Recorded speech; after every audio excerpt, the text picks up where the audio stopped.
Welcome to Staines Court Podcast. Over the coming days in the lead up to Easter, we invite you to join with us as we read through Matthew's Gospel. It's an opportunity to pause just for a few moments each day at a time that suits you to listen once again to the story of history, the revelation of God through Jesus. Each day a member of this congregation will simply read a passage from St. Matthew for you to listen to and reflect on. So wherever you are and whatever situation you are in, as you listen to these words, we pray that they will once again inspire, encourage and challenge. Matthew chapter 18 verses 1 to 20. The greatest in the kingdom of heaven. At that time the disciples came to Jesus and asked, "Who then is the greatest in the kingdom of heaven?" He called a little child to him and placed the child among them. And he said, "Truly I tell you, unless you change and become like little children, you will never enter the kingdom of heaven. Therefore, whoever takes the lowly position of this child is the greatest in the kingdom of heaven, and whoever welcomes one such child in my name welcomes me. If anyone causes one of these little ones, those who believe in me, to stumble, it would be better for them to have a large millstone hung around their neck and to be drowned in the depths of the sea.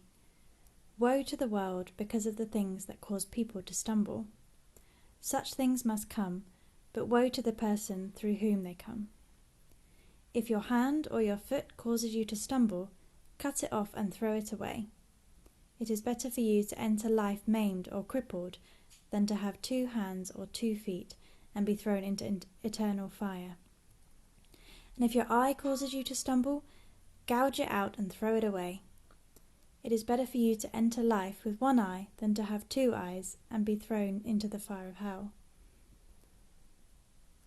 See that you do not despise one of these little ones, for I tell you that their angels in heaven always see the face of my Father in heaven.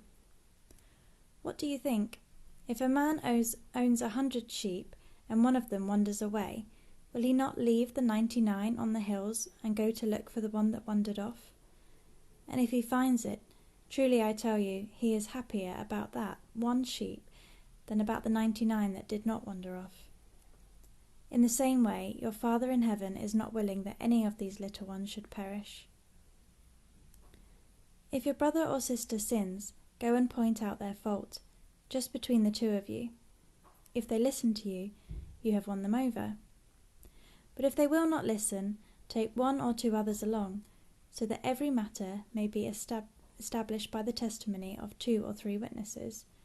If they refuse to listen, tell it to the church, and if they refuse to listen even to the church, treat them as you would a pagan or a tax collector. Truly I tell you, whatever you bind on earth will be bound in heaven, and whatever you loose on earth will be loosed in heaven. Again, truly I tell you, that if 2 of you on earth agree about anything they ask for, it will be done for them by my Father in heaven. For where 2 or 3 gather in my name, there I